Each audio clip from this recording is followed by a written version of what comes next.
how to make any kid a multi-millionaire. Brian, I am so excited about this one because, you know, I got 3 little kids. And when I hear something like, here's how you can make any kid a multi-millionaire, I start thinking about that for my 3 little ones. And it gets me really, really excited to think about what that could look like and how easy that might be to do. Now, look, it's like most things. Just because it's easy doesn't mean it's always super simple in the fact, or in the fact that I think what's not talked about is that obviously you're the type of person that can put money away for your children, trying to make them multimillionaires. You've got some resources.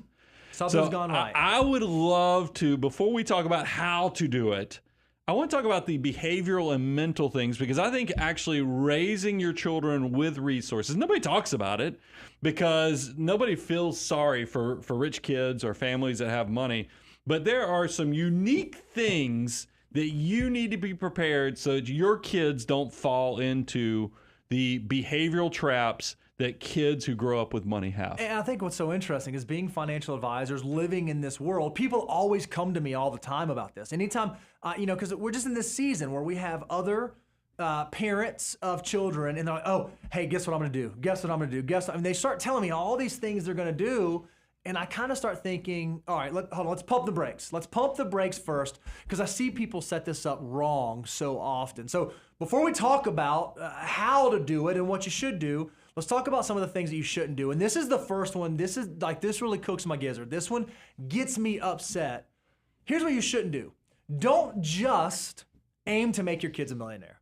Don't just go, hey, you know what? I understand how the math works. I am just gonna load up these accounts to turn my kids into millionaires for the sake of turning my kids into millionaires. I think that's setting them up for an unsuccessful future, in my opinion. Yeah, the math is easy. Compounding interest is powerful. So you combine those things. This seems like a no-brainer. But here's what I just want to go ahead and tell you.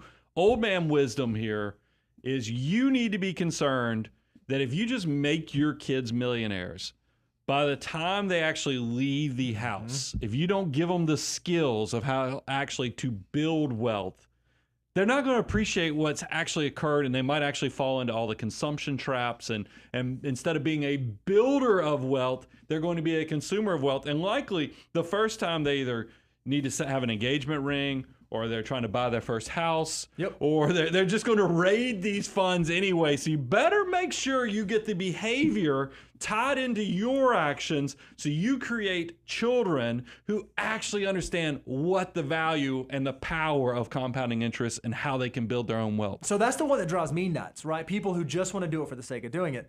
The second what not to do is, I know one that drives you nuts, Brian. This is one that always drives you crazy, and it's here's what you don't do. Don't try to cheat the tax system. What do you mean when you say that, Brian? Yeah, this is really more of the compliance thing. I see all over social media people who talk about opening up accounts for their kids, but they don't finish the drill. They tell you, yeah, it's great, because they show the math. The math is easy, and the power of compounding interest is very effective. However, you have to, like if you're doing a Roth IRA for your kids, a custodial Roth, you've got to show earned income on some type of tax document. If you're not getting if your child's not earning a W-2, then you need to be showing a Schedule C or getting 1099s. And a lot of people just fund the accounts because there's just not a lot of oversight. I mean, and remember, with our tax system, everything's deductible until you get caught. And that's something I always used to remind people. Just because you can do an action and it seems like there's no consequences, doesn't mean that in 2 years, 3 years in the future, the IRS isn't going to go, hey, remember, you didn't do all the steps. You just kind of got the fruit without doing the work.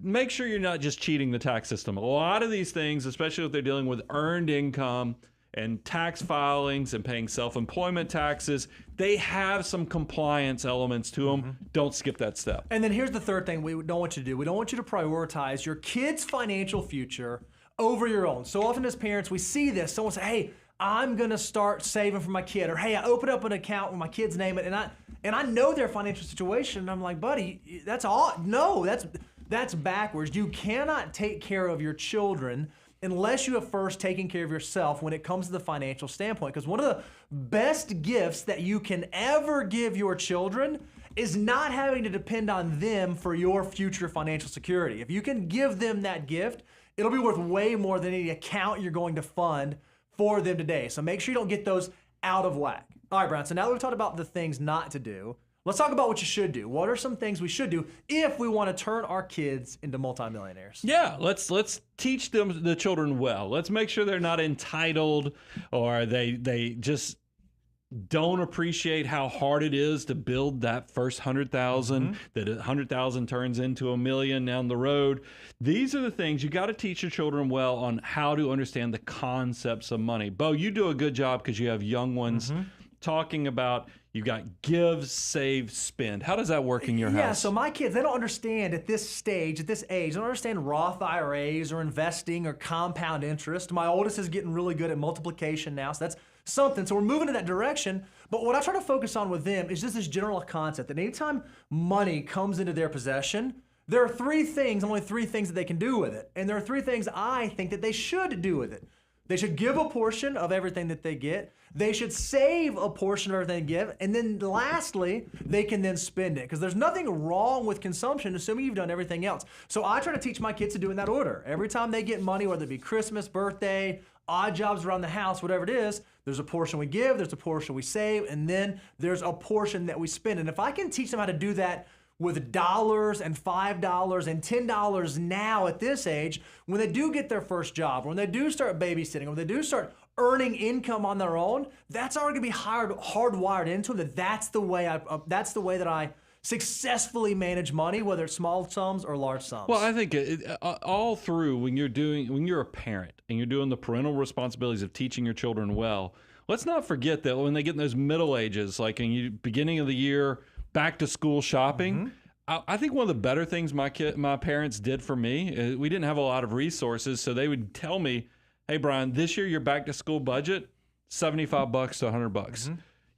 So you had to make a decision, right? So you'd realize, okay, am I shopping at the thrift store? Which I know, by the way, what I think is funny is that I shopped at thrift stores because I kind of had to make the money work. My daughter shops at thrift stores because that's what it's like what's wealthy in vogue kids, now, and it's really weird. But I'm just telling you, if you give your kids skin in the game type moments where they can learn how to actually be good with money, and they think about value, it's not just what things cost, but it's also the value you're receiving for what things cost. That is going to be effective. And then as your kids get older and actually start getting the first jobs, or they start babysitting, cutting grass, bing, ding, dong, dong. Hang on. Ding, ding, ding, ding. That's the better sound. I don't know what the heck I did with the first sound, because ding, ding, ding is what rang in my head. You now have the magical moment that your kids, you can teach them to fish. Instead of just giving them the fish, you can teach them to fish and actually understand, now that you've got the component of labor and work, let's show you how to actually put your money to work so it can work harder than you can eventually. So you don't have to use your back, your hands, or your brain. Your money, if you start doing this long enough, will actually be more powerful than your labor is. And if you're someone out there who has a child that is of this age that can now understand these concepts, I want you to do either one of two things, right? Either one, go to moneyguy.com/resources and check out our wealth multiplier. This is a free resource out there available for you where you can actually see just how powerful your dollars can be. Or I would encourage you, maybe you have a kid who's tech savvy, they have their own phone, have them go to moneyguy.com/resources. We actually have a wealth multiplier tool where they can plug in their age, plug in how much they want to save, and it will show what those dollars can turn into. If you can get young people excited about saving at these early ages, they will be amazed at what their dollars can turn into over the long term. Let's talk about, because this ties into teach them to fish instead of just feeding them fish. But what do we mean when we talk about being a support but not a crutch? Yeah, the goal here is that you want to create scarcity so you can develop some self-reliance. And so as parents, and especially as parents who have resources or maybe have had some financial success, it's really easy to say, I want to give my kid everything that I never had growing out. Well, what ends up happening is you rob your child of learning those incredibly valuable life lessons that perhaps you learned out of necessity. With parents with resources, you have to be much more intentional around doing that. So it's okay to be supportive and it's okay to provide an infrastructure for your child to learn, but you have to work extra hard to make sure that they are instilled with those things that made you the financial mutant you are. One of the things I've seen you do, Brian, that I loved is when it was time for your oldest daughter to buy her first car, you said, hey, I'm not doing this we can do this together. I can support you, but I'm not going to be the crutch that just does it for you, right? Yeah. It's you got to have buy-in. It's skin in the game. You got to put scarcity in their life, because if they grow up with abundance and they don't understand the value of how hard it is to earn money, or how you make consumption decisions and do it where value and cost are intersected and not where you just pay whatever because you have the ability to do that. And that's why, look, yes, in my area of the country, it's very affluent, and people buy their kids super nice cars. And I think that is a huge mistake, because where do you go from there? I mean, one of my biggest things that I love about my life coming from humble beginnings is everything I got to buy for myself. I got to go a little bit further up on the hedonic treadmill and nicer car, and I got the emotional benefits from that, the success moments where I think I can because I'm achieving more and more. If you give your kids everything, like you're buying your kids a brand new BMW or even a brand new Honda. I mean, a brand new Honda loaded up. It's the Touring or the EXL could still be a $35,000 to $45,000 car. Where does your kid go once they get out on their own? They instead of learning how life steps up slowly as you have more and more success, they're going to take a step back. And that's something you've got to be careful about. So yes, I wanted my daughter, like on the first car purchase, she paid for half of it. I love it. And I thought it was very effective.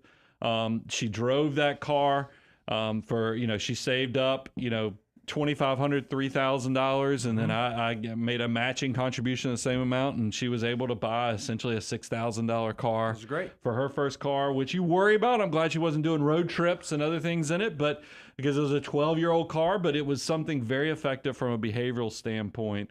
So you want to be the educator, the teacher. Don't be the person that just, spoon feeds your child to where, congratulations, you've made it to adulthood.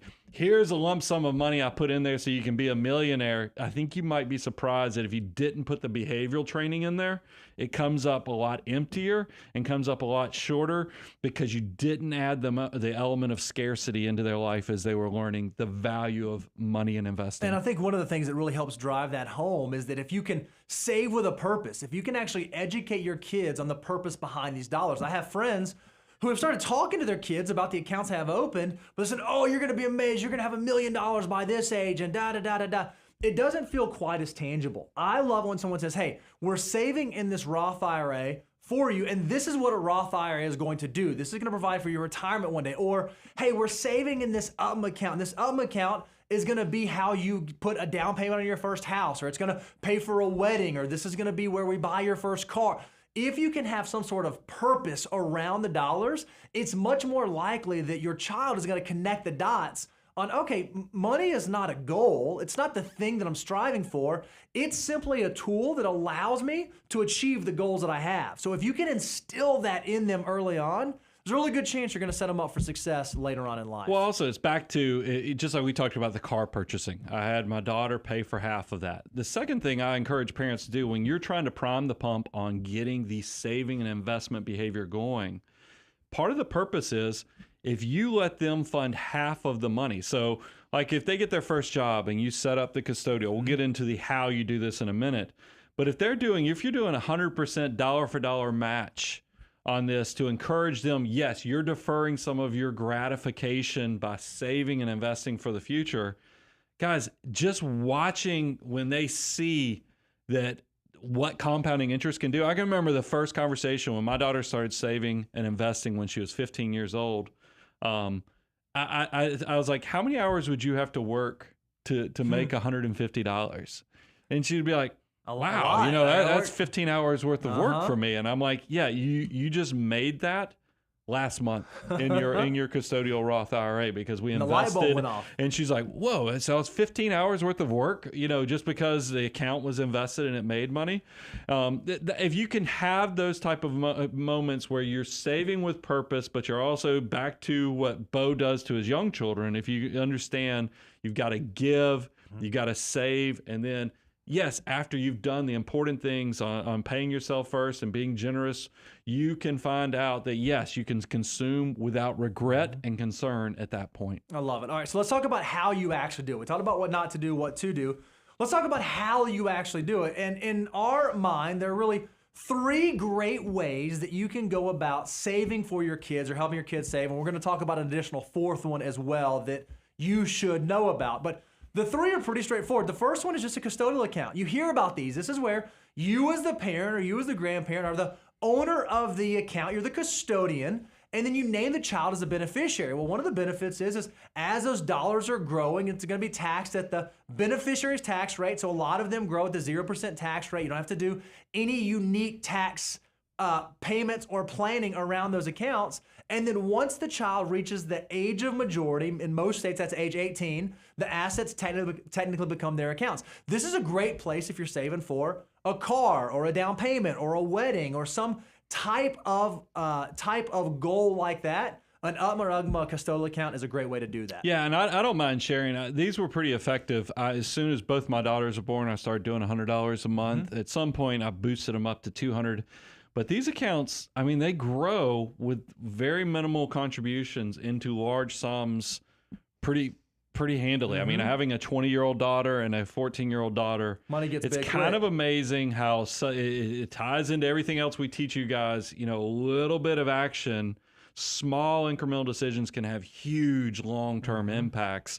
And this is a great way. But do realize these accounts, if you're trying to think you're going to turn your kid into a millionaire, this isn't probably the account that you want to do it, because they're going to, as I mentioned earlier, as soon as they get engaged or thinking about getting engaged or they need the house down payment, they're probably rating this account first. So if you're thinking this money is going to stay invested until 65, it probably has too much accessibility to it. So then the second place we think is a great place to save for your kids is if you know the goal is college specifically, and either you're saving for their college bill or you want them to have some ownership and saving for their future educational costs, we think that 529s are probably one of the best vehicles out there to fund that specific goal. And what's great is 529s are offered by all 50 states now, and a lot of states actually offer an incentive that if you live in a state that has a state tax, they might actually give you a deduction for contributions into the plan. So you put money into the plan, it grows tax deferred, and then when they go to pull the money out to pay for qualified higher education expenses, it's completely tax free. It's like a Roth IRA for college.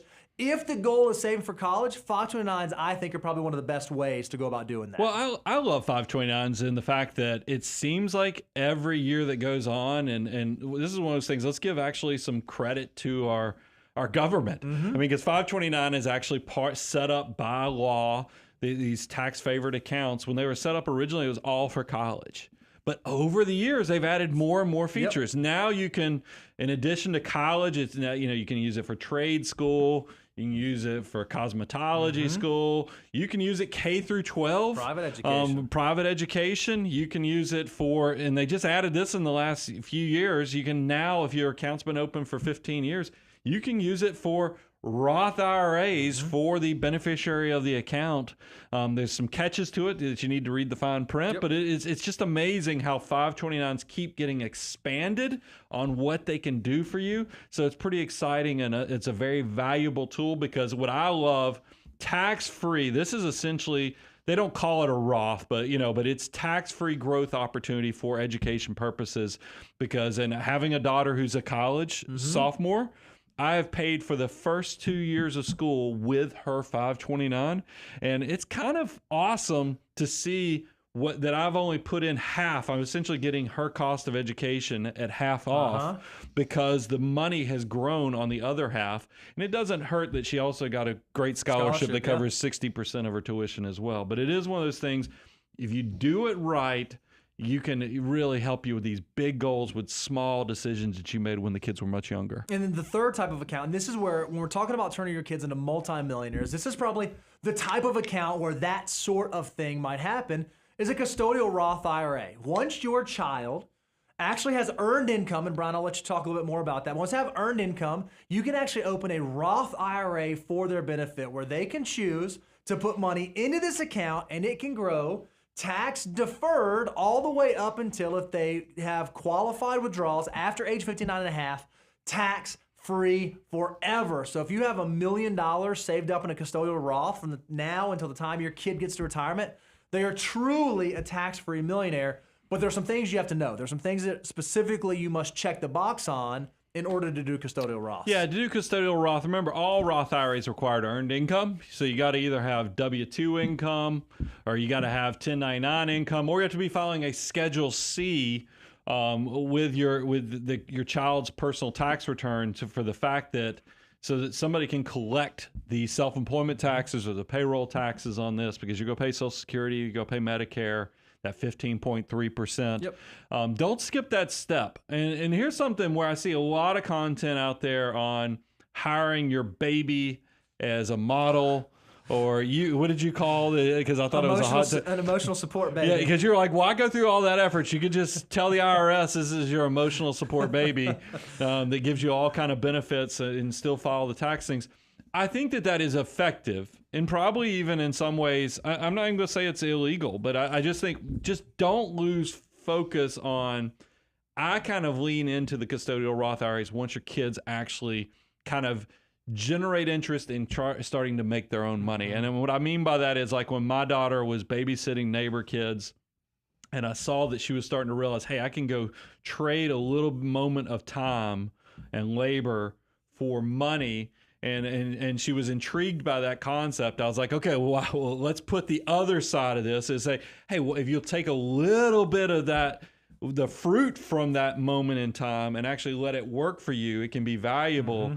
That's why I'm more of a proponent of, once your kids discover the value of time and labor, that's when I introduced the custodial Roths in my household. I could have very easily done this, just like I did the custodial accounts. As soon as the kids were born, I waited on the custodial Roth until there was actually the behavioral element, so I could use it as a teachable moment. That's my personal judgment, because I wanted to make sure that we were having the intersection of the behavioral traits of understanding, saving, and building wealth, as well as, didn't just stop as soon as they left the threshold of my house when they graduated and moved on into their own adult life. And so, Brian, for most kids, when we talk about saving, building building multi-million-dollar accounts for your kids, we talk about these three: custodial accounts, 529s, or custodial Roths. But there is a fourth account that is really unique, that's a unique opportunity for certain families, called an ABLE account, that has some unique provisions that I don't think a lot of people talk about. I don't think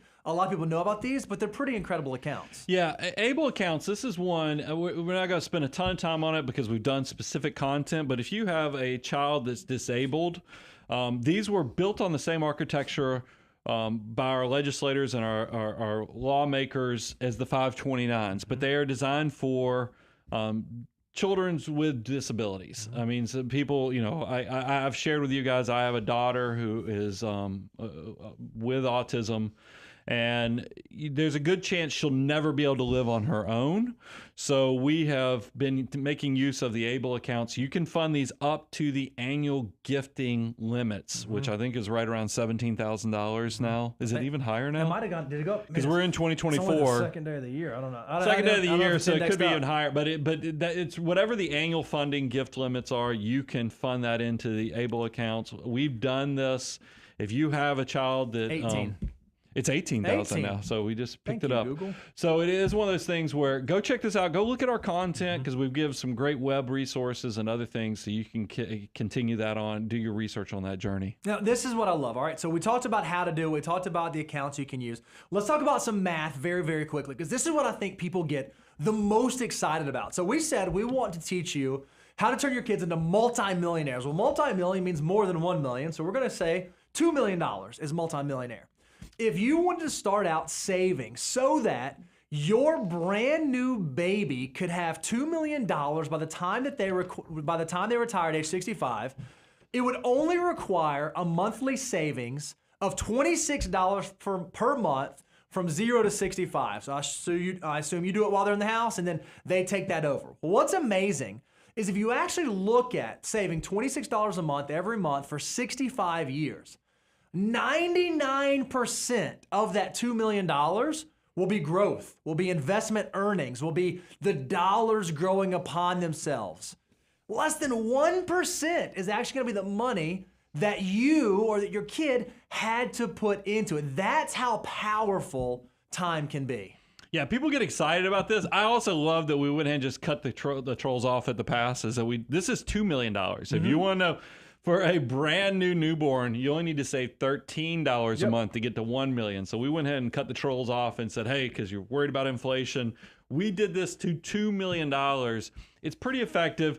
But once again, I'm more concerned, does this money actually become $2 million? If you're just doing the behavior of putting $26 a month, set it and forget it, automated, what happens when this child reaches 20 years of age or 22 years of age, leaves the house? Because that's a big assumption, assuming that they're going to continue saving and investing $26 a month. And that's why I, once again, am more of the person who says, wait until there's actually, now maybe we're giving up some math benefits here because compounding is very heavily on time, but I do want to make sure, I think it's more effective if your child, now look, the best is if you could have a brand new newborn and you can guarantee that this child is at 15 years of age when they start working will start saving and investing, then I guess that's the best of all worlds. Sure. But what I did for my family, waited until the child actually started trading time and labor for money to use as a teachable moment. So in my household, it was 15 years of age. Well, here's what I love. Even if that's your scenario, because a lot of people say, okay, well, I've missed the boat, I'm not gonna start. Look at what happens. If you want your 15-year-old, right, starting at age 15 to start saving, and you still want them to get to 2 million by the time they get to 65, it only requires $115 a month. So yeah, that's more than $26 a month, but the money is still so powerful because look at this. Of that $2 million that will have been accumulated, still 97% of it is earnings, is growth, is investment returns.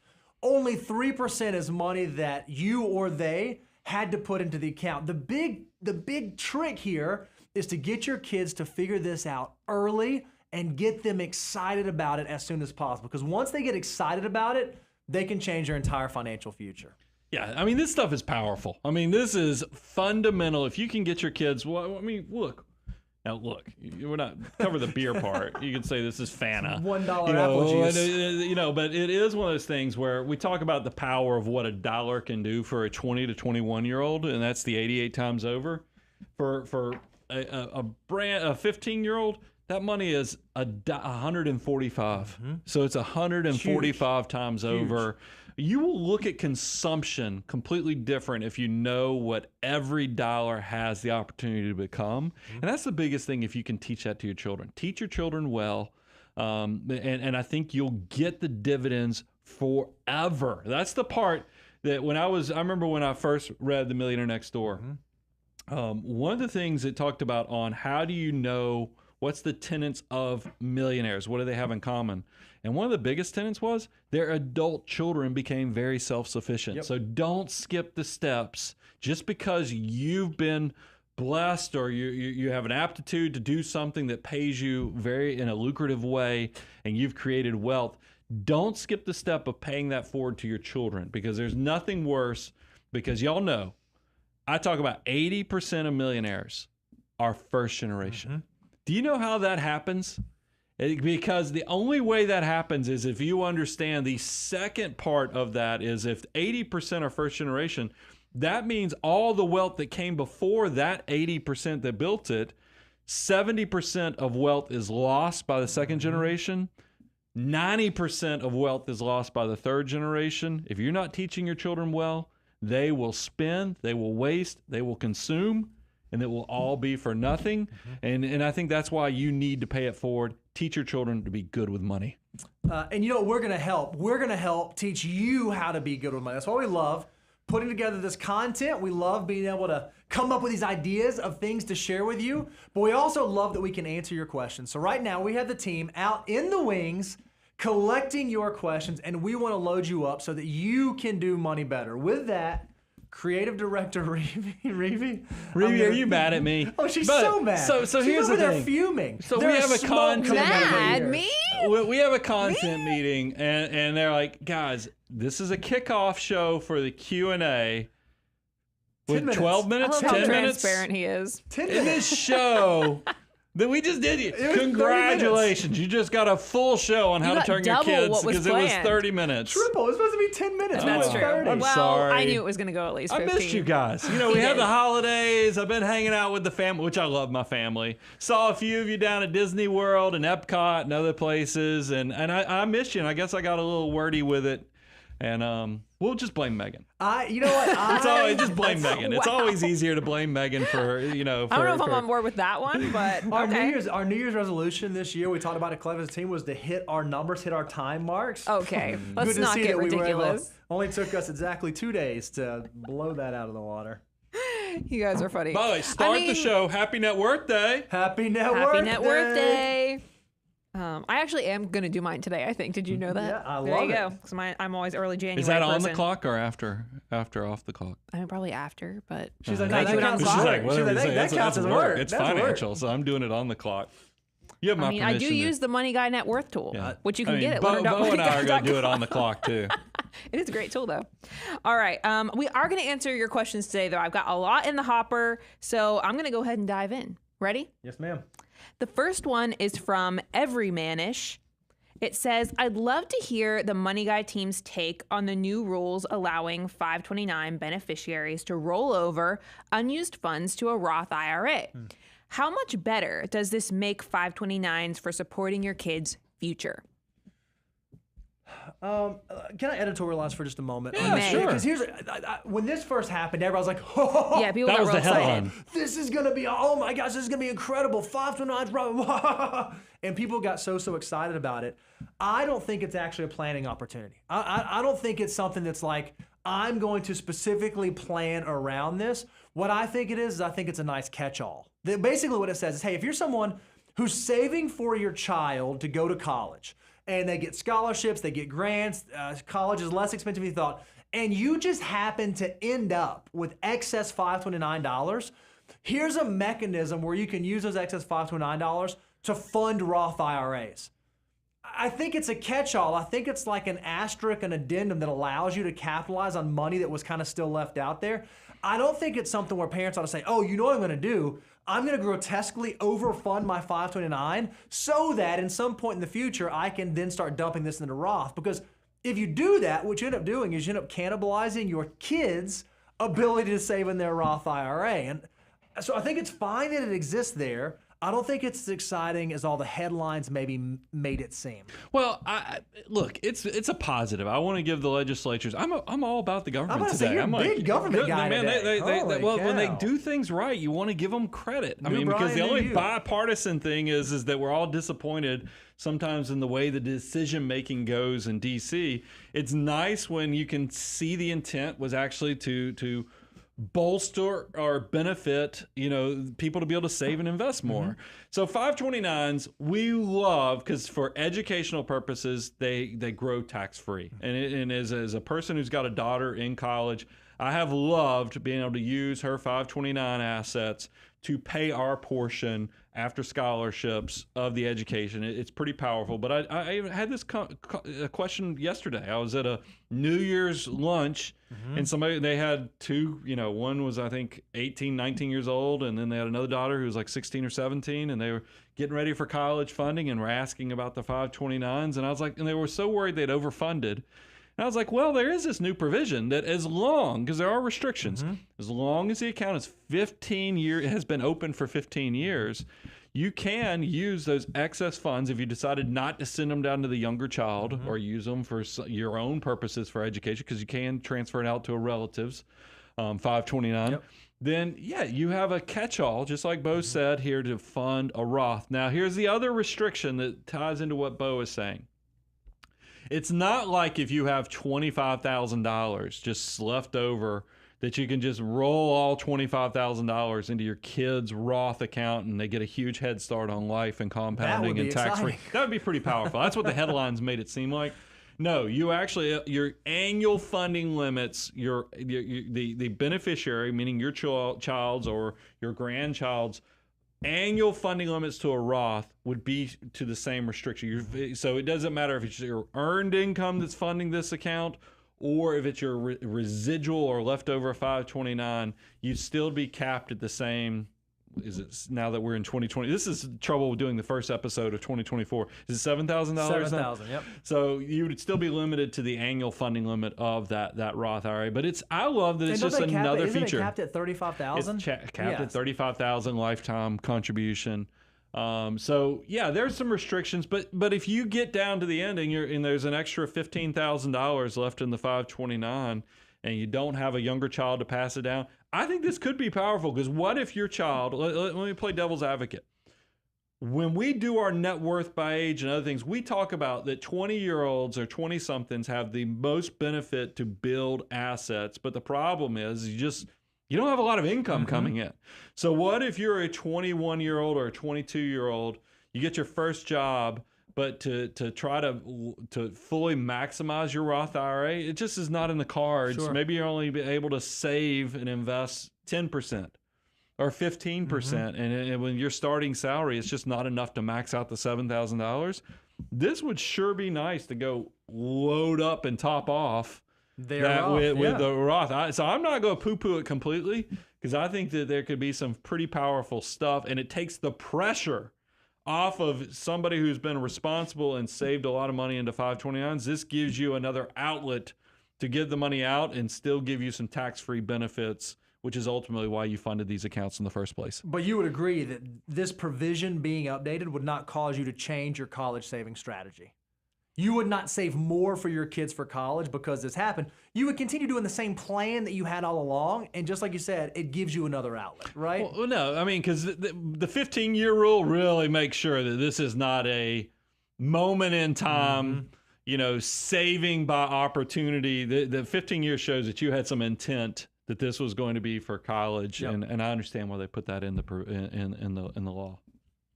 All right. Well, good answer. Good question, Every Manish. Thanks for being here in the live stream today. We're going to move on to Bailey's question next.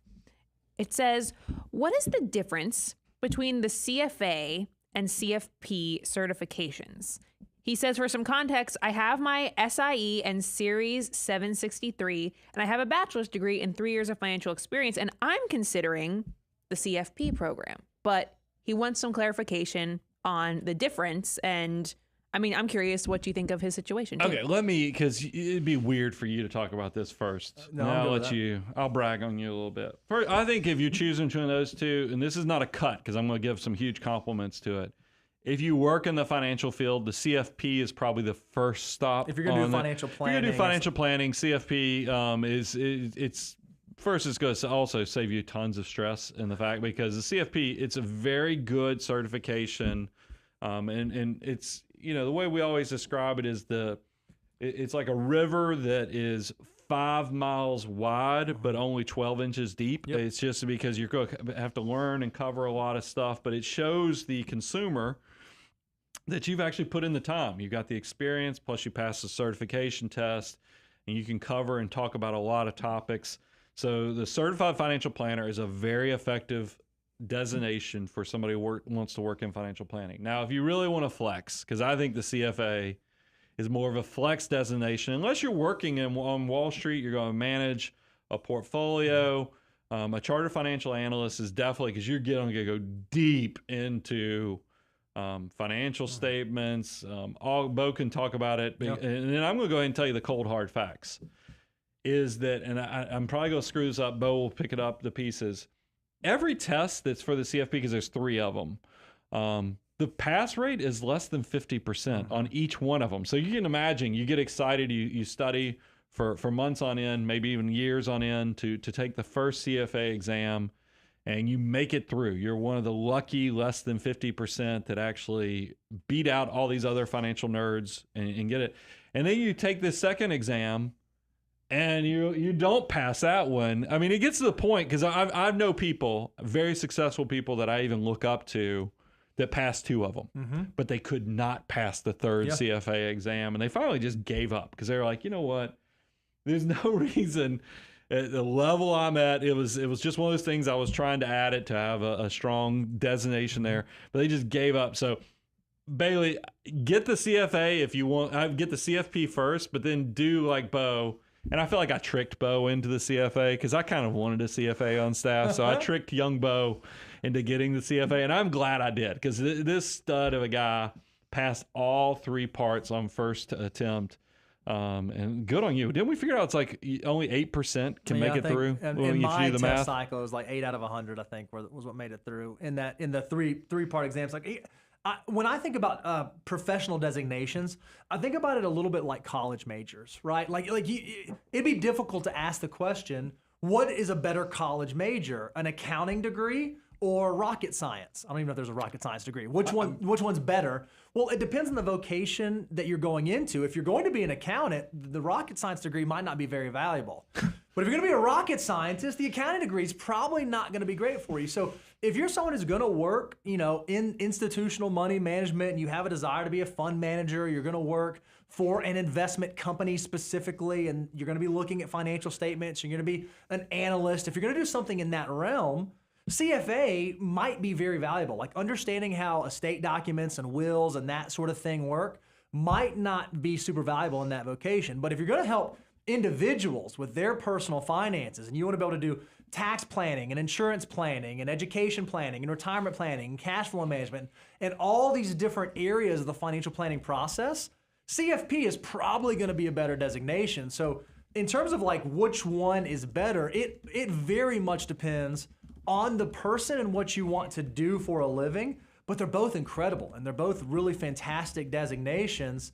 And I know really great people that have both, that have either or. It just depends on where you want to end up. And you need to make sure, just like with your college major, you do this ROI calculation. If I pursue this major, what will be the dividend that I receive from that later on? You should do the same thing with professional designations. Just because CFA might be the hardest or might be the rigorous or might be the most prestigious, if that doesn't actually equate to you doing your job better or being compensated in such a way that justify the effort, it might not be worth pursuing. So you really need to have an understanding of your specific career trajectory before you decide which one to go pursue. Bailey, I want to give you a compliment. I'm glad you did comparison between CFA and CFP. It'd have been really awkward if you'd asked the difference between a CFA and a CPA and which one was better. Well, then we just put on boxing gloves. Then it might be, a little harder to because everybody, Bo gets annoyed because I tell everybody to go get an accounting degree. Even the rocket science. I didn't even like your rocket science example. I was like, no, I think if you're gonna go work at SpaceX, probably that accounting degree would be a good stop first before you go get the rocket sciences second. That's amazing. Fantastic. Well, Bailey, thank you for the question. Hopefully that kind of helps you think through it, and we appreciate you being here. Next up is a question from Linda. She says, my husband and I catch a lot of flack from our peers when we tell others that we combine our incomes. What do you say to people who believe that they need to protect their assets, in quotations? So by saying, I just want to clarify, combining income sounds like they had combined their accounts. Is what I was reading into that. Yeah, I even saw this. There was a episode released where George Camel was giving Graham a lot of trouble because Graham's getting married and talking about combining. And I thought they were looking at it in a way. I'm just going to tell my opinion, and then you can fill in the gaps on this. We work with a lot of people that come from different walks of life, and even you have young marriages, you have middle-aged marriages, and there's complexities to that. I think that if there's nothing wrong with if you're a young marriage, like I got married when I was 24 years old. I was broke as a joke, had nothing going on. That should be joint. That's easy. That's a no-brainer. Sure. You come into a marriage with nothing. You're both there, so you can do a joint account. There's no mess. There's no fuss to it. However, you come to get married when you're 42 years old and one spouse owns a business. Or think about Graham. I'll take his example a little further. Graham has built a multi-million-dollar Very successful. portfolio, successful YouTube channel, done a bunch of real estate. I think it's completely understandable that he's going to have the complexity of that he's going to have individual accounts probably for all the assets that were created pre-marriage. But here's where I'm a little different. I think as soon as that marriage two becomes one, I think that now they ought to set up a joint account, and a lot of the income for the household, it doesn't matter who earned it once they're married. Now the stuff beforehand, it's all carved off, it's protected. You know, it's got a different registration, but all the income now, put it in the joint account and let it rip, because I'm telling you, I'm always amazed. Like my household, I mean, my wife was very successful in the tech space while I was starting this company. So she paid the bills when my income went from right at six figures down to $19,000 the first year I was in business. We lived off of her income, but now there's a huge disparity in the fact that she's, you know, we have, you know, my autistic daughter, and then she's doing, you know, she works for supports some of my businesses, but she's not working in the tech space like she was. It would be weird if she was having to come to me to ask for money because I'm the one that generates the lion's share of it. That would create a weird dynamic. I want the two become one, to be where she never feels like I'm keeping assets from her, and I wouldn't want, if she made all the money and I didn't make hardly anything, to feel like I had to go ask her for more money. It's just a weird power dynamic that I think is unnecessary. But you can respect the complexity of individual assets versus joint assets, but I do think there is something to two becoming one and creating a joint account and dumping all the earnings for the household in. Because when we do net worth by age and we do other things, we're talking about typically goals of like saving and investing 25%. Those are household goals. So it makes sense to kind of combine those things. So I think we gave respect to the complexity, but also the two becoming one and respecting the sanctity of that. Yeah, I think one of the interesting questions, Linda, is your actual question was, what do I say about people talking about protecting assets, right? Like, do I need to have protection? Right where you ended is, I love what you said. Inside of any healthy partnership has to be like really solid communication, right? Like you have to be on the same page about the things that you are trying to accomplish and ultimately what the money is being saved for and what the purposes are behind that. So I think one of the great things that I see healthy couples do, whether they keep their finances separate or they keep them joint, is they have the same goals. They're working on the same sheet of music in terms of what they're doing and why they're doing it. Now that's not to say, even if your finances are combined, in your situation you have one spouse that works outside the home and one spouse that works inside the home, that doesn't suggest that you should not still be building assets in both spouses' names. Like if one of you has a Roth IRA, but you can do a spousal Roth contribution, that's a great thing. You know, one of you has a high income, one of you has a little side home income, but you do a solo 401k. That's a great thing. There's nothing wrong with building the asset so you have an not equalize, it won't work that way, but so that you're filling up both buckets. But what you're really doing there is you're optimizing the tax code and the tax system to benefit your household as much as you can. So it's less about like protecting the assets from each other, and it's more about making sure that we're protecting the interests of both parties in this enterprise that we're building up. One final note that I wanted to clarify, because somebody's going to watch this and they're going to say, well, what about, because the legal side of it is if like a parent passes away. Oh yeah. And if my wife inherited, let's just say that she inherited $50,000, I'd let her set that account up as an individual account in her name, because under the law, the government treats that as, inherited assets and gifts are separate. I would honor where the source of those funds came from, and the parents, if it was a legacy thing that they had passed on, I would honor that.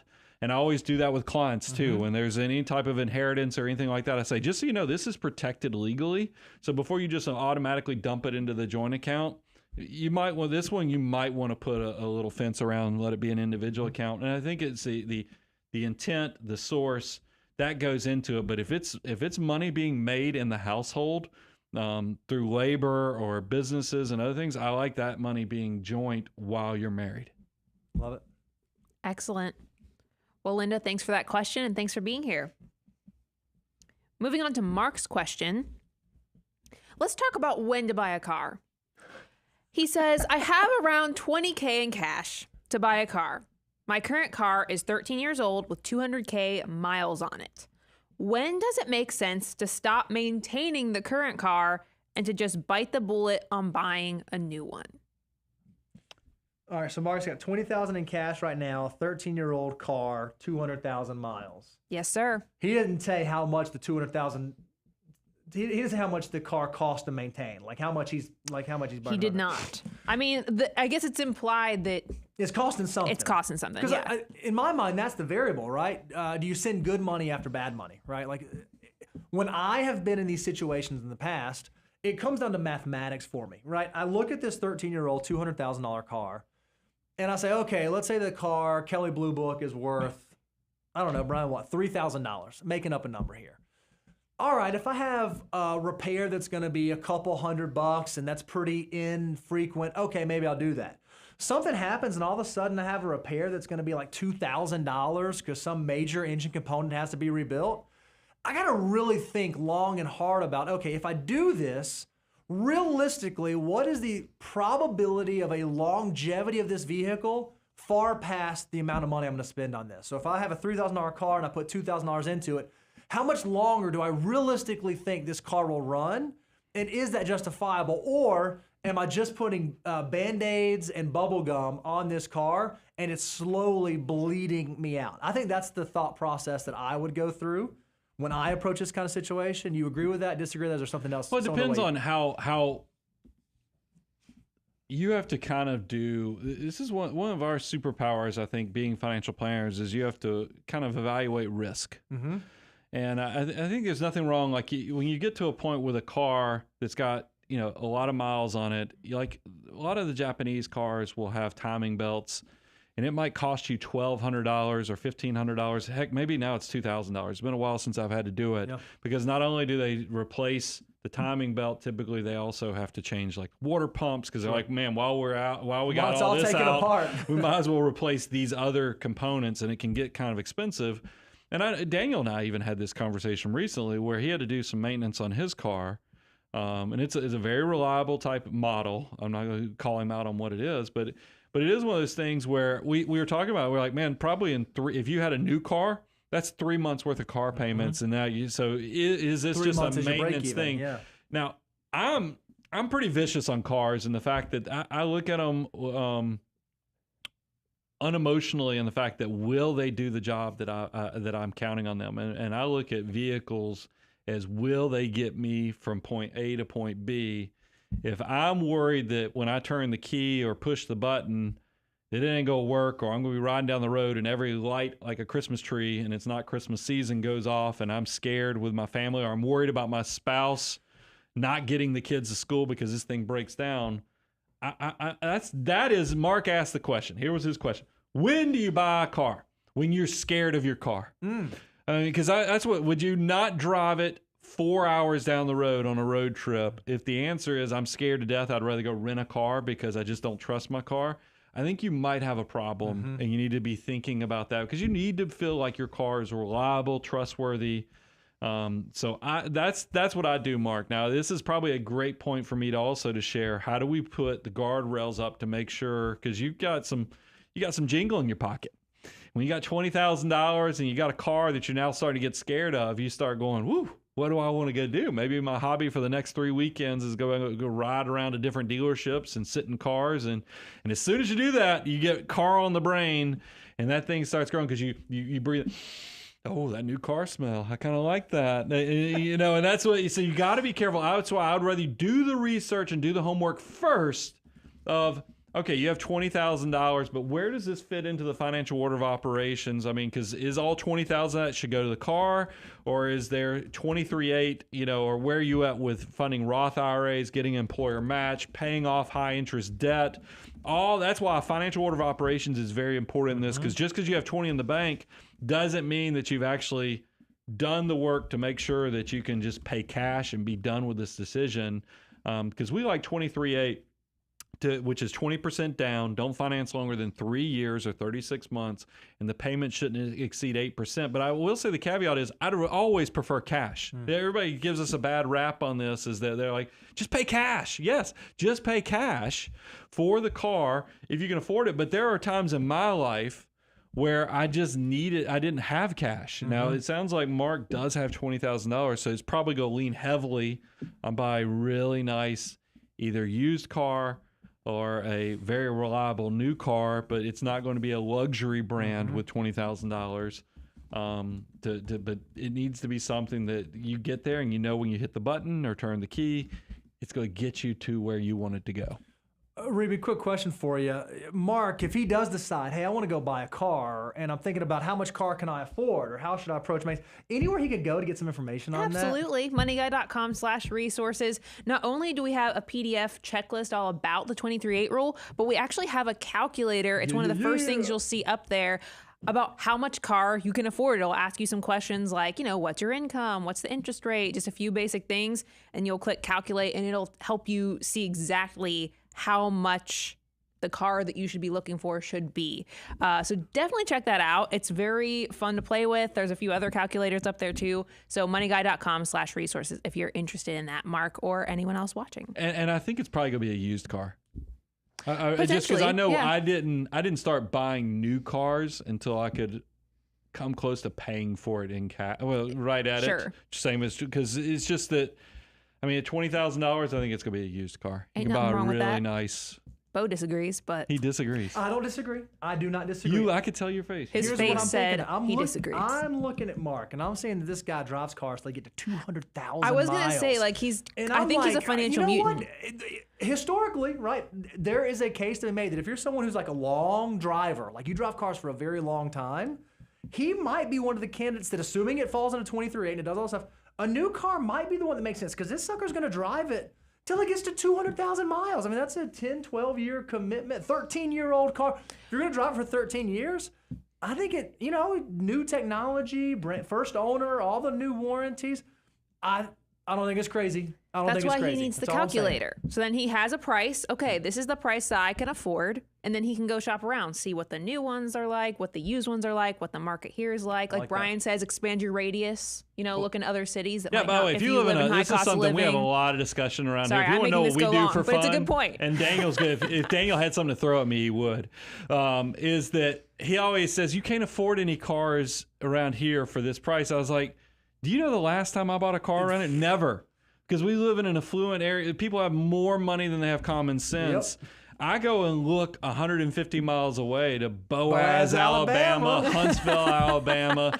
Open up your search, because if you live in an affluent community, you're probably not going to get the best deal on the car. So go ahead and expand. And then here's what, Bo's smarter than me. I actually drove 2 hours to go pick up my wife's car for the cheaper price. Bo just paid $150, I think, and they delivered. Hey, how much would it cost me if you could bring this up to me? I got a guy who'll drive there for $150. So just ask the question. It might be easy. You might be able to expand your opportunities going outside of your marketplace. Mark, great question. Thanks for being here. I hope that helps. Next up, we've got a question from Christian. It says, as a self-employed single-member LLC, what are the best available options for me for retirement? I have a Roth IRA I maximize, but what are more available options in this scenario? So, Brian, you and I, we've been hanging out for a long time. And I know that one of the things that you used to always say early on in our relationship is you're like, man, if I can just get a hold of a business owner, if I have a small business owner and I can just show them how we could save them some money in taxes, a little bit of planning go a long way. I know that I can, this is back when you're an accountant. I mean, I guess technically you're still an accountant, but this is back when you did tax returns. You're like, they'll be a client forever. They'll hang out with me forever because I know I can show them that. That's exactly where Christian is. It sounds like single member LLC, right? So there's some options there. And maxing out Roth. So it sounds like he has now gotten past the can I keep the lights on position. He's in the, how can I start saving for the future? And so maybe even thinking about, how can I start decreasing my tax bill? What are the best tools available? Well, it's interesting because we're recording this in January of 2024. So I'm going to give a little history. In the past, it was easy for me Now I'm going to assume, because he said a single member LLC, so it's kind of a newer company.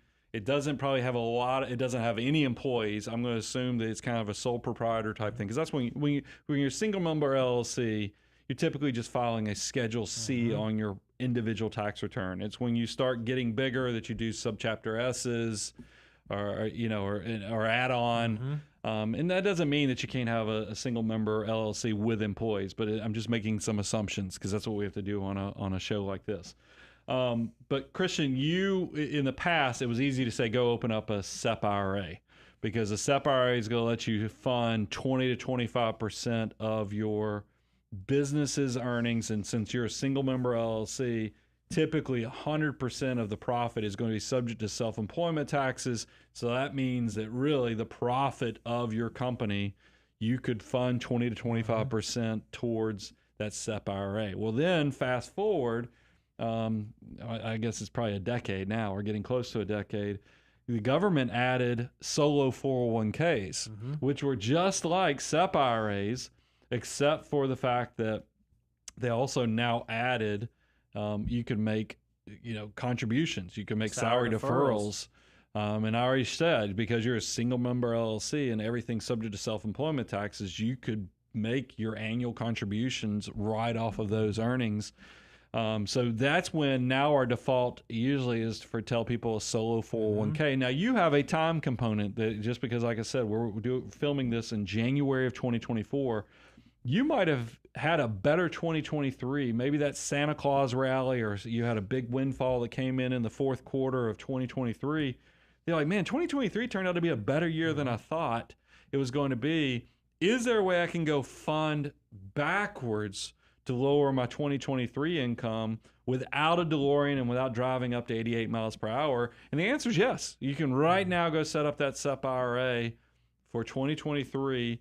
But I would say for this year, 2024 and beyond, I think you're a great candidate, sounds like, for like a solo 401k. So you can do, because just when you do the SEP IRA, do a prior year contribution. You have until the actual deadline of filing the taxes. And if you file an extension, you can even go all the way out to the extension deadline, do the SEP, and then do a solo for 2024.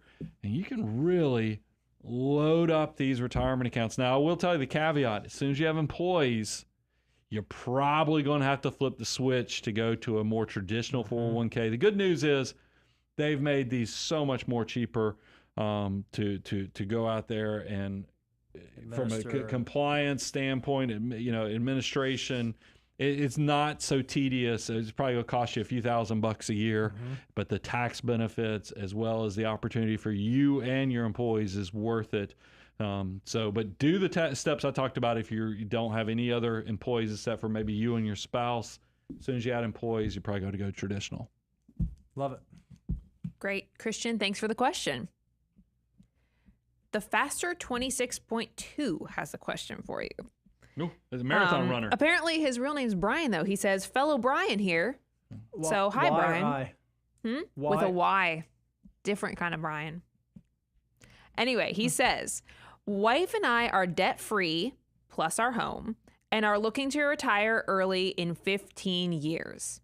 Are there any options besides a high-yield savings account to bridge between ages 52 to 59 and a half? Yes. I mean, yes. It's kind of a loaded question. I'm going to, because, by the way, you can get to retirement accounts if you annuitize them. Sure, there are options. There are ways, and certainly between 52 and 59 and a half. I mean, even if you work for a normal employer and you have a 401k, but you retire in the year that you turn 55, you can still access those dollars. But here's where I think his question really is, or this is where I think the question really is coming in. I have my money in a high yield savings account. Is that really the only option, or is there something else I could be doing to build a bridge account? I think that's really the crux of it. Like, my money's sitting in cash. It seems like I'm wasting it. I'm not letting it do anything for me. Might there be something else? If retirement's 15 years away, but it's going to be before I hit 55 or 59 and a half, where should I park some dollars to go to work for me? I mean, I feel like we haven't done it enough in this Q&A session, so I'll use this as the opportunity to talk about the financial order of operations. And one of the key things we talk about in step 7 of hyperaccumulation is your 3 buckets, your taxable brokerage accounts or your after-tax buckets. You've got your tax deferred, which is all your employer matching or historically employer matching. And then you got your tax-free Roth buckets, which are, growing without ever paying taxes on them. So Brian, what Bo was just alluding to is, assuming you're now at step 7, is we love for bridge accounts, for especially somebody who thinks they're part of FIRE and going to retire early. Why not fund a brokerage account, whether it's joint account or an individual brokerage account? And you can actually invest just like you can in your 401k at work, just like you can in your Roth IRA. You can fund a taxable investment account by index funds, by index target retirement funds, and let it rip. And here's the great thing. These things don't have funding limits. Meaning that you're not capped at like $23,000 a year. You can fund them up to the moon and beyond. Yep. They don't have early penalty withdrawals. Nope. Favored tax rates. They also, now you have to have a really low income, but they have 0 capital gains. If your income's super low, maybe in those early retirement years, there's also 15% dividends, 15% capital gains. There's a lot of tax favor. That's what you meant by tax favor. That's where I was going with that. I don't know why you went to 0 all of a sudden, but I'm giving them all the flavors. We're like Baskin Robbins over here. But it is one of those things where we love taxable brokerage accounts. I think a lot of people fall in the trap of, after they load up and max out their employer retirement plans or their Roth IRAs, they're like, what do I do now? I have all this cash. You can set up a brokerage account and start investing in that. And those accounts are really fascinating to me. I know for wealth building purposes, there's get wealthy behaviors, there's stay wealthy behaviors. I like after-tax brokerage accounts because when I've had real estate opportunities and other things, that account is somewhere that I can, I have to go pay capital gains taxes on anything that's appreciated in there. Maybe. But it's an easy place to go get access, so I'm not retirement rich, but life poor and opportunity poor by not having that bridge account built up. What I love, though, is even if you are doing the taxable brokerage account, there's even a way you can tax manage it through time. If you're doing loss harvesting during volatile periods, and if you're someone who's charitably inclined and you're implementing a charitable giving strategy, there are ways that even though you're investing those dollars and even though that account is growing, you can still have access to your capital without triggering a substantial amount of taxes. Now, that might not always be the case as the account gets bigger and bigger, but if you're doing the things that we talk about on this show all the time, it's not incredibly difficult to get access to those funds, and it's a great place that will allow potentially even future planning opportunities. So let's say that you do retire early, and you've built up your after-tax account enough that not only can it provide your bridge account money, but you may also start doing like Roth conversions or that kind of thing where you can manipulate the tax code to your benefit. These are all the kinds of things you ought to be thinking about if you are looking at early retirement, if you are thinking about moving into the financial planning threshold. If you are someone who that sounds like you, this might be a great time to think about taking the relationship to the next level, because some of this stuff, it's not overly complicated, but it's nuanced, and you want to make sure that you do it right. And most folks only get one hack at going into retirement, so you want to make sure that you measure 2, 3, 4, 5, 6, 7, 8, 9 times before you implement some of these strategies. And it might be helpful to have a co-pilot go on that journey with you. So if you sound like someone who might be interested in that, I'd encourage you, check out the website. Go to aboundwealth.com, work with us. You can check out moneyguy.com, work with us. And we'd love to figure out how we could be a part of your financial journey. Well, I love what you just said, because it is one of my favorite things is working with people approaching retirement or even entering into retirement, is because that is when the heavy lifting occurs. That's when Roth conversion discussions happen. That's when we talk about that 0% capital gains. That's when we talk about Social Security and its taxability. We talk about Medicare premiums and how you make sure you don't run up into those different tiers where it's more expensive. All those things work together. And just what Bo just shared, this is not, individually, these components are not overly complex. But it's just that since they all integrate, you have to integrate them all. It's just that it becomes exponentially harder, even though these are a bunch of simple things, when you try to bring it all together. And that's why you only get one retirement. We've worked with hundreds, soon to be thousands on retirement. Why not, lean into that experience so you know that you're not making mistakes? There's a lot of peace of mind in that. Yeah, good stuff. Thanks for being here, fellow Brian. I hope that really helps you out. Marathon runner, Brian. That's how you know we're not the same people. It's true, different. Also It's not spelled the a Y different that way. gave it away. It was the 26.2 that got him. Okay, R. Paris has a question for you next. It says, how do you track home improvements or additions on your net worth statement? I can both. I'll let you give a little bit extra. I'll do the nerdy accounting answer.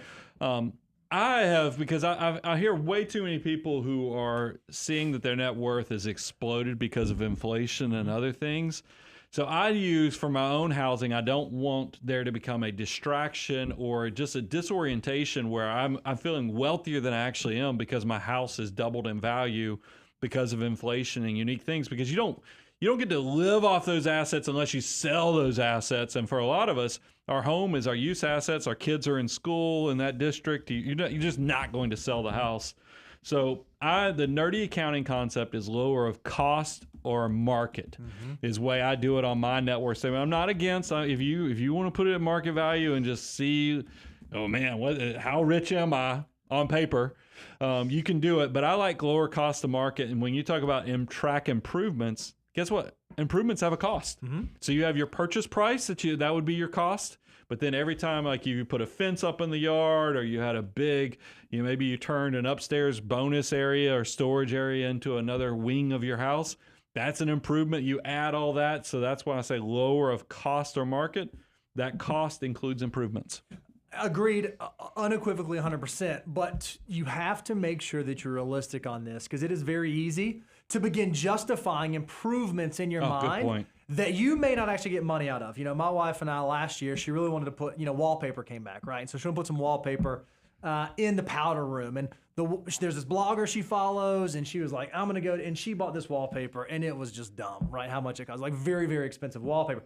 It's not going to be an improvement that's going to find its way on my net worth statement, even though my wife would tell you, hey, when someone comes to look at this house is going to sell better. It's going to do better because of the things I've done here.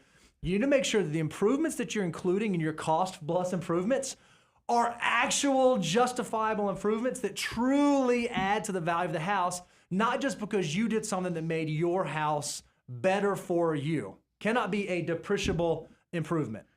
What's your wife put wallpaper in the powder room? That was the first. That costs what, $250, $300 for somebody to install it, and probably wallpaper. I mean, this has to be like $1,000. You just gave. I thought you were talking about a swimming pool in the backyard. Is what the example you were about to say. I don't think that but goes on the net worth statement. In a powder but it's room. pretty normal to put wallpaper in a small room Look, like I'm not going that. to say I hate to Bo's break it wife's to you, name, fellas. but reach out. I'll continue to pound on him. That you put the powder room wallpaper up. Don't you worry. When we turn the camera off, I'm gonna tell you about this wallpaper. But swimming pool's a great example. That would be something that you would add to the value of the home. That would be an improvement that would add to the value of the home. Regular maintenance, regular stuff that you would normally spend on the house anyways, that will not be valuable to someone you sell. I would not add that kind of stuff. How big does it have to be though? Because I know that we kind of fall into this camp of being more conservative on your house price that you're putting on your net worth statement, right? Like more like what you paid for it than what it has, like is, might be listed as. So like a pool, I guess, is a big one, but like other smaller things like floors and I mean, would you include you're talking that? about when you prioritize what Maybe to I'm do? just too There's conservative. all kind of but- research out there on, obviously, like kitchens are good Yeah, like if investments you- typically. Master bathrooms are good investments on stuff. If you're trying to, you just don't want to get crazy. Like swimming pools. Now, during pandemic, I think people put a premium on that stuff because we were all locked down at the house or whatever. But historically, you only get 50 cents back on the dollar on that. So, I mean, you just need to know what the long-term return. And there's nothing wrong, by the way, with investing in your house if you personally think you're going to get value. I mean, I'm fully expecting at any time Bo's going to tell us he's putting a wing on for the sauna and the cold plunge pools and that type of stuff. And look, and he might not get the value out of that stuff, but from the quality of life of the way he lives his life and what he puts value on, it makes sense in those aspects. You want to know where this came from? You want to know where this came from? I'll tell you if y'all know where it came from. Why this is fresh one. My wife and I were sitting down talking last night. We're like, hey, what are we going to prioritize this year? Like, what are the things you wouldn't give her wallpaper? No, this is what she said. There's some trips we know we want to go on. Dollywood, one of them, right? You've been preaching I told you to do that too. So there's some trips we know we want to do, and she's like, hey, I really want to do some stuff to the house. I have some stuff, and I'm like, oh, okay. But like the ideas of what we want to do, like functional very improvements different. that make the house more useful, I'm all about. She wants to make it pretty. She wants to make it real pretty, and I'm just thinking about this stinking wallpaper that we bought. Oh, I can't wait to tell you about this wallpaper. That was why that was fresh in my mind. It's not really about the wallpaper. It's not about the nail. Well, I was gonna make a joke. I was like, "Is The Rock got his kids hand painting wallpaper and they're selling it at a premium?" Listen, your wife has great taste. I'm sure it's beautiful. It's good. It's beautiful wallpaper. I'm just saying. But yeah, yep. So that's why that's fresh in my mind. Is we're talking about some home renovations that we're going to attack in 2024, and it's going to be awesome. I just go go take a picture of the wallpaper and then go do a Google reverse search and then find some cheap version of this same fancy wallpaper. No, that's the way it works. And then you Yeah, can buy it a lot cheaper. That's the way it works. I love this. This is real life. See, marriage. This is why This is it. communication is key. New Year's communication. And you This have is- two people coming together. This is why you've got to do the food, the net worth can't statement, wait get to on the hear. Is same this like- page. Is this wallpaper Say yes to each threaded out other's of goals. young children's hair or something? I mean, I can't wait to find out why this wallpaper is so expensive. There's some. I mean, I'm interested to know too. I've probably seen it advertised to me. I just don't buy it. You know the people. You know the name of the people. Oh, I bet I do. Oh, I bet I do actually. Okay, yeah, I'm tracking. Anyway, that was a She fun got it now. conversation. Oh, I get it. Yeah, I know. I hope that helped you, our Paris, because January is the time to do your net worth statement. If you have not done one or you're looking for a way to upgrade it, just head to learn.moneyguy.com. Grab the Money Guy net worth tool. It's the one that we all use to track our net worth statements every year. So definitely go check that out. How do we turn that into a 6-minute question? It's not hard for us, Brian. So when It's we our turned specialty. A 10-minute prompt into a 30-minute episode. Thank you guys for liking this. Thank y'all for letting us do this. Meanwhile, one of our consultants wants us to do more 40-second shorts. Uh-huh. Good luck. What can we get done in 40 seconds? That's what our editors are for. Star editors. All right. Amy has a question for you up next. This is totally shifting gears. Really good question, though. She says, hello, I'm new to all of this. Welcome. Welcome. Yeah, first of all. She says, I do have 2 autistic kiddos who are over the age of 18. Is there something we can start for them since they probably won't be able to do it themselves? Thank you so much. Yeah, I mean, earlier in today's show, just so for the people who, when this gets chunked into a highlight reel, able accounts. I mean, because by the way, they've even made this better. I haven't looked at this recently, but I remember when they passed new updated legislation, I was like, oh, that's great that they've updated that. Originally, when able accounts were set up, it was that you had to develop the disability before 26 years of age, I believe. I think they've removed that, but you even qualify under that, Amy, because your children are 18 or under 18. He said over 18. Over 2 18. autistic kids over 18. But I think they've removed that. So I think as long as the disability is there, you would have the option of still funding that ABLE account. So I would definitely look at that. What was the rest of her question? Well, I think the questions become, hey, is there something, it doesn't seem like they're ever going to be able to save for their future retirement, for their future well-being. So are there things that I could take advantage of now? Or I think what I think would be valuable, Brian, is maybe talk about the mindset shift. Well, also, here's some other things that just popped to my mind as you clarified. Also, they changed the provisions now if your children are able to go do some type of work, because there's a lot of communities. I've been really impressed where we live.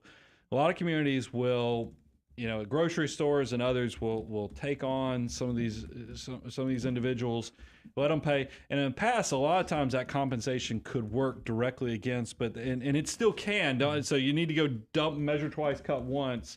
But they have tried to allow people to go do some type of labor or work and not lose government benefits and other things. And then, Amy, I'd also tell you to go talk to your estate attorney to make sure you structure your beneficiary designations appropriately on IRAs, Roth IRAs, 401ks, because they took out the stretch for most people that you have to get rid of 401ks and IRAs and things like that.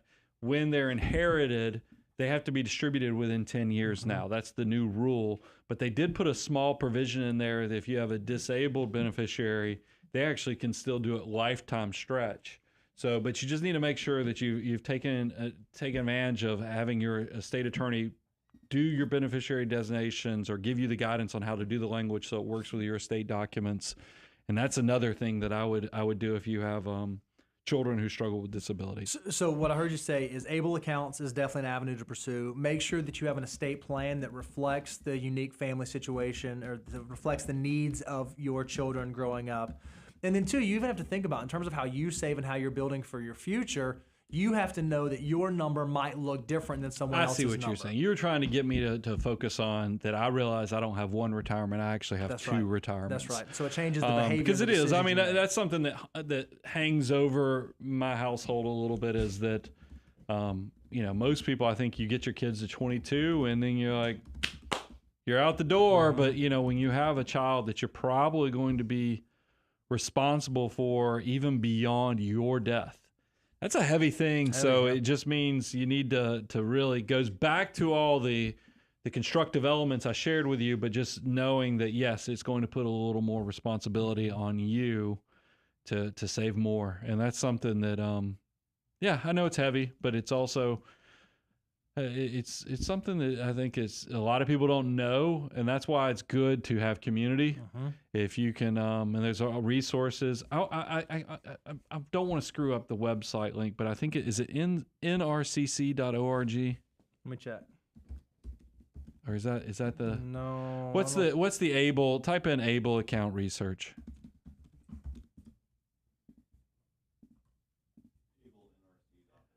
ablenrc.org. ablenrc.org. That's the one. They're a really good dynamic website because I know this stuff is always evolving. And I know it's tough, Amy, trying to get good information and advice out there. ablenrc.org. That's right. ablenrc.org. Great. Awesome.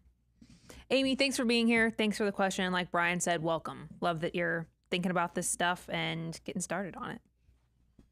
All right. Kennedy is up next. Her question, it says, I'm struggling with this decision for my next investment. Should I put $100K in real estate or a lump sum into an index fund?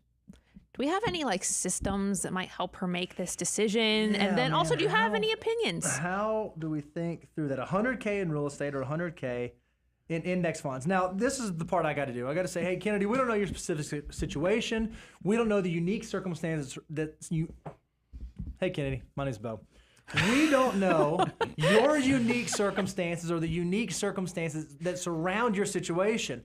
So because of that, we cannot provide specific advice to you. But what we can tell you is how you ought to go about thinking through this. And whenever we think about, man, okay, I've got some money. What do I need to do with my next dollar? We have a tried and true 9-step system that we call the financial order of operations. If you want this free deliverable, you can go to moneyguide.com/resources, or if you want to do a deep dive on the course, you can go to learn.moneyguide.com that walks you through, okay, what should I be doing with my next dollar? So Brian, let's break this down here. Where would Kennedy need to be if with this $100,000, the decision that she ought to make or he ought to make would be to do real estate? You got to make sure you're through steps 1 through 7 and you've actually landed on step number 8 of the financial order of operations. And the reason, it's pretty simple. I mean, the early steps, getting that free money from the employer, we're paying off the high interest debt, we're making sure you have your emergency reserves set up with step 4. And then we love the huge tax benefits on the tax-free growth of step 5. We like maxing out those tax-favored employer plans with step 6. 7 is thinking about the 3 buckets. When are you going to retire? When are you going to need this money? So you can go ahead and start thinking about whether it's taxable accounts, like brokerage accounts, whether it's tax-deferred retirement accounts, like traditional, or if it's after, if it's Roth or tax-free accounts. So step 8 is where I always talk about, this is where the wealthy people behaviors are. These are the abundance goals. After you get through the basics of 1 through 7, now's when I think real estate fits in nicely, because you got to have deep pockets underneath you to do real estate well. I mean, it's, you guys know, we took a month and a half off of recording in this studio because unbeknownst to us, when we were just trying to replace the roof on this building, they found a structural issue. And we had to make a very large investment into fixing the structural issue It before did not we could make the building any more valuable. Yeah, it's It not didn't like create any nobody more will revenue. ever see what we did, but yet it was a close to six-figure repair. I mean, and so if you don't have the pockets to digest those things, and that's what I don't love about real. I love real estate. I should qualify. I love real estate. I love investing in real estate, but it has a time and a place. And I follow quite a few successful real estate people, and even somebody who does it for a living. Like, I just don't get why people talk about real estate investing as passive, because it's to do it well. It is not a passive endeavor typically. So that's why it needs to be more of a step 8. You've got to have deep enough pockets to do it well, to have success, because unlike financial markets have what's called V-shaped recoveries, meaning that, yes, people panic, they freak out, it goes down, but it quickly recovers because people realize, oh, wow, in this liquid market, it's better to get back in. And so you have a very quick, steep recovery. Real estate can drag. Real estate can get beat up and then just drag at the bottom and not really do anything for 3, 4, 5 years. And that's why if you got into a prolonged bad time in the real estate marketplace, because maybe there was a big inflation run up, interest rates were at all-time highs, and real estate values just weren't going up like they had historically because of some of those other outside things, you might find that it wasn't everything you thought. You need to have enough money in the bank to cover whatever might be going on. Because what happens, because a lot of times real estate's leveraged, you have to go get a mortgage to buy it. What happens if it takes you longer to get a renter, or if you have somebody leave before you've got it really under control? Yeah, the only thing I'm going to add, I'm going to do a little foo plus up here, is the other thing I'd want to know about your situation, Kennedy, is what does your total financial picture look like? Because you may very well be following the foo, and you may have income that allows you to work through the first 7 steps pretty well. But if your total net worth is $300,000, you just did your net worth statement, total net worth is $300,000, and a big portion of that is home equity that's already in your current home, and now you're thinking about going to do a $100,000 real estate investment, you don't have an incredibly large liquid financial foundation. You have an illiquid home equity, illiquid asset and home equity in your primary residence, and then you maybe have started some of the other investment accounts. Make sure that you are investing in real estate, that $100,000 real estate. You have a big enough foundation built underneath you that it makes sense for you to start getting into illiquid assets like that so that you can cover that. Far too often, I see young folks who have very high incomes who go max out all their accounts. And they're like, hey, great, max out my 401k. Now I'm going to jump in this real estate thing. I still think that may be a little early, unless maybe $100,000 will buy you a paid-for place that's going to cash flow or something like that. But I don't know that that's the case necessarily in today's world.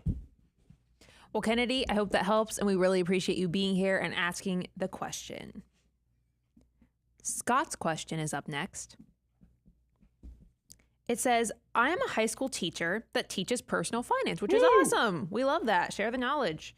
He says, do I recommend to students that they start a Roth IRA even when their college is not fully funded yet? How would you think about this? I'm a high school teacher, and I'm recommending they do a Roth IRA before college is fully funded. Yeah, because that compounding interest is very exciting when you're a teenager, right? Yeah. And that's an interesting one, because I think about, so obviously these students are still high school students. They're thinking about going off to school, but perhaps have not made the decision. They haven't gotten in. They haven't started on that. I'll be honest. I think it's off of, here's what my brain immediately went to is because Scott will appreciate this because he's a teacher.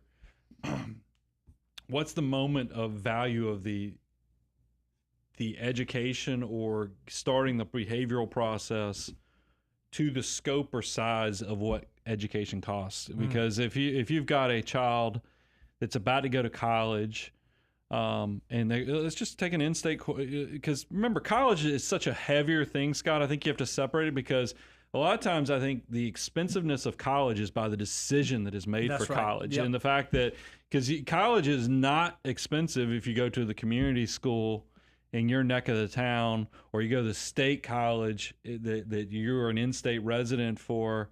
There's ways to do that, and then scholarships offset a lot of this, or if you come from really humble beginnings, like grants come into play. So there's some things that can mitigate it. It's for the students that think they want to go out of state to the private institutions and get a major in something that's not going to generate enough to have the return on investment to pay it back. That's where people get in trouble. So I bring it back to, if you've got somebody, because when I was a student but worked at fast food all through high school, and when I started finding out about how money works and stuff, I think it'd have been more valuable from a behavioral standpoint if I was saving and investing $50 a month, because in reality, that $50 towards my education that's going to be a year and a half in the future or 2 years isn't going to have that chance to grow into anything that's really going to offset the cost of that education anyway. It's more of the decision on how I'm going to do college is going to have a bigger impact. So make sure you give your students good counseling, good mentorship on how to make good education decisions, because I think that's half the problem, is that kids are making horrible decisions because they're thinking in the immediate future, not in the long-term sense. And most financial decisions if you're making it well, it needs to be thought out long-term. And in that case, I like funding the Roth IRA. Yeah, I think I like the Roth IRA too, because what you were doing is you were now teaching them a behavior. You were teaching them about deferred gratification. You're teaching them about how compounding can work. You get them excited about something that not only will benefit them in college, that specific behavior, but will also benefit them beyond college. So you are now instilling a behavior in them that will hopefully carry them through the rest of their lives. So I don't think it's crazy for a high school teacher to start doing that now. And I would encourage you, tell all your folks, go to moneyguy.com/resources, check out either the wealth multiplier deliverable, or have your student, pull it up on the whiteboard one day. It's cool, we don't mind. Pull it up on your whiteboard, not on the whiteboard. Use smartboard. Pull it up on your smartboard, that's the one. And show them the wealth multiplier tool, and just kind of have them throw some numbers out. Hey, how old are you? How much money do you? And let them see what those dollars can turn into.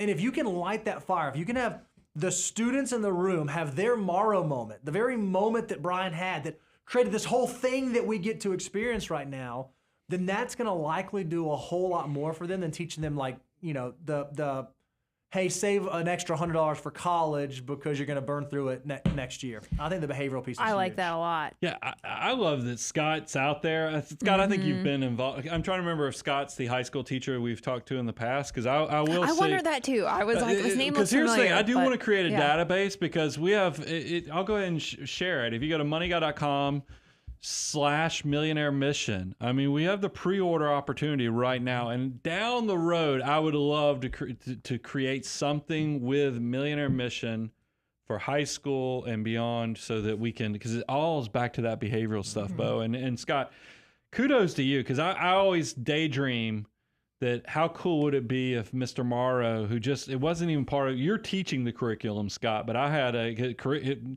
personal finance wasn't in the curriculum at Henry County High School back when I was growing up, but it was one of those things where Mr. Morrow came in off topic and just said, I'm so jealous of everybody in the room, because y'all, if you just start saving $100 a month, could be millionaires when you retire. And I remember going, what? I mean, I'm working fast food, slinging things out the drive-through window, and I'm like, I could save $100 a month, and it changed my life. And Scott, you have that opportunity to do that for every one of your students. Yeah, I love that they have, Scott. And just thinking, teaching them the value of that money. I mean, I hope that conversation translates into making good decisions with their college and their education and their future, right? Because then you see how much, okay, that costs a lot. Here's what's really costing me for my future too. Anyway, well, yeah, I really liked that answer. You make a great thanks for the point. Question. They're on the same branch of the tree, and the fact that if you understand, once you understand the value of what money can do for you, not only do you save and invest better, but you consume differently. And that's what that decision for education funding might be a little different if you're thinking about, man, this is what, because that's the problem I have with my friends who don't have a lot of college savings for their kids. But then I find out their kids are going to out-of-state colleges because they think it's a cool, fun experience, and they're going to have a great college experience. I'm like, that's going to be a great 4 to 5 years, but you're going to have a lifetime to pay for it. Don't make that's the opposite of deferred gratification. That's more of YOLO and to your future self's detriment. Good stuff. All right, we're going to move on to Spencer's question next. He says, what exactly is required for you to get comfortable with someone backing down their savings rate below 20%? Do I wait until a certain age? Do I do the Know Your Number course? Do I do a Monte Carlo or other type of scenario analysis? What else? Like, do you ever back down? What does that look like? Yeah, so this, I've thought a lot about this question because we're starting to get it more and more and more and more because we talk about the take the foot off the gas sort of idea. And my immediate visceral response was, okay, what's required? Well, what's required is you need to know your number. You need to know your number so that you know what finish line you are actually moving towards. We have a whole course built around this, a whole tool you can use at learn.moneyguide.com. But I started thinking about that and I was like, okay, what if a 20-year-old, 22-year-old, fresh out of school, came out and they said, hey, I want to figure out my number. And they did the math to figure out their number. And based on what their assumptions are at 22, I've only got to save 8% of my income to be able to hit my number by the time I get to 65. Is knowing my number enough? And I don't think that's I think it's some combination between knowing your number and having enough road behind you to have a high level of confidence that you will actually be able to hit the number based on your current trajectory. Well, to know your trajectory, if you think about like, you know, any sort of moving object, an object sitting still, you cannot know the trajectory. You have to see the past path on which an object has moved to be able to determine the trajectory that it's going to move on moving forward. So you need enough time behind you to make sure that it seems reasonably and highly likely that you will continue to move in that direction. So what's required for me to take my foot off the pedal? What's required for me to be able to back down my savings rate?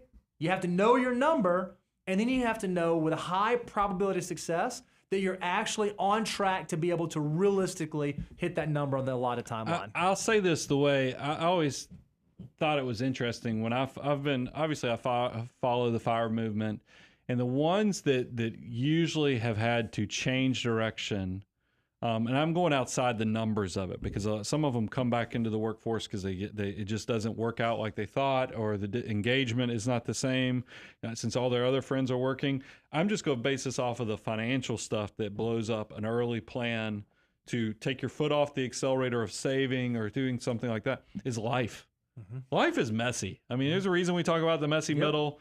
I mean, a lot of people, I've seen people, if you're setting your life goals with one child, but then you add another child or two children, that your life is completely different. And then if you throw in there just developmental issues and other things where you have to do therapies and so forth, your financial life is completely different off of that one change in your life. So I love the know your number because Bo said that. But then I think you have to essentially go out and try to look at your future and really look at all the avenues it can go. Begin with the end in mind and the fact of what's going to change in my life so I can try to really boil down to what my life is going to look like in the future. Do I have all the kids I'm going to have? Am I done with that phase of my life? That probably solidifies or makes my number a little more solid. Am I kind of in a career that's going to get me to the finish line? Or am I going to probably have to go, I know this job pays a ton right now, but 5 years from now, it's not even going to exist. So I better make sure I plan for that there's going to be between years 6 and 10, I've got to go completely find a different way to make money. And that needs to be built into the plan. Is this where I'm going to live long term? Yeah, the location. Variables like that is what I would just make sure you're honest with yourself. Know thyself.